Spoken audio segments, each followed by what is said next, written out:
everyone, welcome to another video. In this video, we'll discuss all about investments into US stocks, where we'll talk about the advantages involved, the process involved in these kind of investments, the charges which could be levied on you, and finally the tax angle associated with these kind of investments. So first, let's do a deep dive into the advantages or the positives. Well, a major positive here is the fact that one could buy and sell fractional shares when you think about investments into US stocks. That is, instead of buying one full stock or one full share of Apple, you could think of buying a piece of it, buying a fraction of it, that is eating into a piece of the entire Apple, rather than buying the entire stock or the entire share, which otherwise is not possible in the Indian stock market scene. Second, you could take advantage of the diminishing value of the rupee and then start your investment journey into US stocks. This particular graph gives you a picture of how rupee has diminished over the years. Sometime in 2003, the rupee per dollar rate was around 45 to 50, and now as we talk, it's become almost 80 rupees per dollar. But this could be an advantage for those looking to invest into US stocks. The next positive or advantage here is the fact that it gives you geographical diversification edge. That is, sitting in your home, in your corner, in your country, you could think of an investment into a Google, Amazon, or a Netflix, or any of these companies whose services you almost use on a daily basis, and thus become the shareholder of a big, rather a giant company. To sum it up, you can capture two benefits from investments into US stocks. One, of course, is the growth oriented with these US stocks. Although we hear a lot of negative news about the US economy. Second is the diminishing value of the rupee. So these two factors combined could entice an individual to start your investment journey into the US stock market. Well, coming to the process involved, earlier this process was quite cumbersome, tough, a lot of paperwork was involved and it's quite slow. But now, after digitalization, things have become quite easy and quick. To understand the entire game involved, let's take the case of an example. Let's say you have $200 and you want to use this to invest into the US stock market to get some shares of Google, either full or fraction depending upon the market price of one share of Google. Now in this game, you will have to involve three people. First, of course, is your local bank. In this case, I've taken the example of Axis Bank, which will debit the equivalent of your $200, which in this case is 16,000 rupees from your savings account, and transfer this fund to a US beneficiary. I've taken the example of Apex Clearing, which is a clearing and a beneficiary agent in the US, who will further have a tie-up with a broker who will open an account in your name and start trading in the US stock market. That is, if you give a buy order, the broker in the US will place a buy order and buy the shares of Google. If you place a sell order, the broker in the US will sell the shares of Google. So indirectly, you are controlling the broker. That is, you are transacting with the broker to buy and sell shares of Google. To facilitate the entire process, nowadays people go through the investment wing of the banks, the Indian brokers, but commonly what people do these days, which is a very cost-effective way, is to download certain apps which has USD stock provision. And you can load up this $200 into the USD wallet of the app. So now the transaction, now it goes from your bank to the bank account of the app, because you have to load the USD wallet with $200.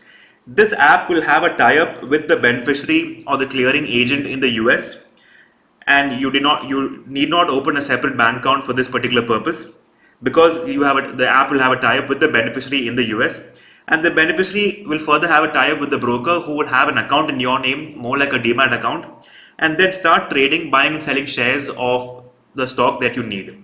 So all you need to do is basically open the app, load the $200 into the USD wallet of the app, instruct the app to buy whatever share you want, and in around 3-4 business days, the app will tell you that you have 5, 6, 7 stocks of Google in your account in the app.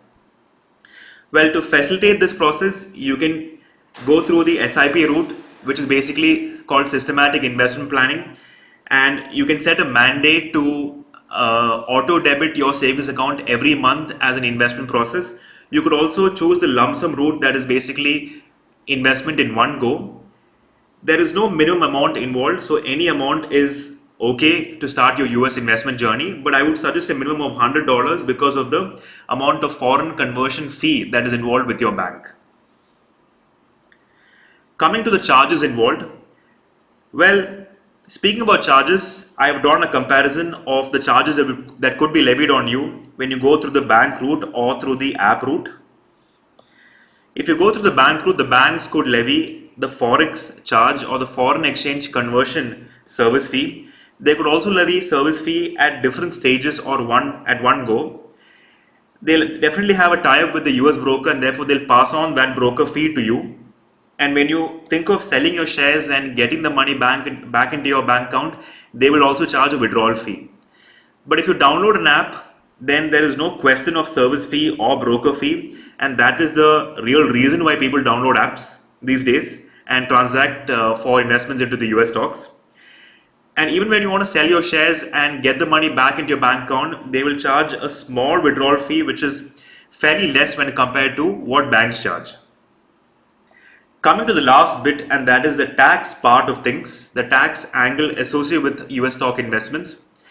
Well, first you have dividend tax. US stocks are very well known to declare and pay dividends to you, and therefore when they do that in proportion to the amount of shares you're holding in them, they will upfront deduct a 25% and pay you the remaining amount as dividend, which definitely you can get back once you file your Indian income tax return. The second type of tax is capital gain tax, which is definitely will go out of your pocket, and you are duty bound to pay this tax to the income tax department or the government. In this case, if you're holding any US stocks for more than 2 years and you're selling it, you will have long-term capital gains, and the tax associated with it is long-term capital gain, either 10% or 20%. If you're holding shares for less or stocks for less than 2 years and you're selling it, you will have short-term capital gain, and you will be taxed based on the normal applicable tax slabs to you. The third type of tax, that is in addition to the dividend tax and capital gain tax, is something called as TCS, or tax collected at source, which your banks will collect when you're loading that $200 into the USD wallet of the app. From 1st of July 2023, the banks would start collecting, or they'll be duty bound to collect 20% of your loading amount, which you can ultimately get back when you file your income tax return. Well, to conclude, I have pasted a screenshot of one of my holdings in the US stock market. Here I have an investment into S&P 500 ETF Trust, which is an exchange traded fund having 500 top US companies, and I'm running this for the last 2-3 months. I started with an investment value around $494 approximately dollars, and now within a span of 2-3 months the current value is $520 point something dollars, which gives me a decent return over the last 2 months of 5%. But if you do this exercise, that is, if you invest on a regular basis into the long term, then you could witness formidable increase in both returns and the current value. Well, I hope I was able to make things clear through this particular video. If you like the video, please do show support to us by hitting the like button. If you want more videos like these on a regular basis by way of notifications, then you could think of hitting on the subscribe button also. Till then, I'll see you guys in the next video. Take care and thank you.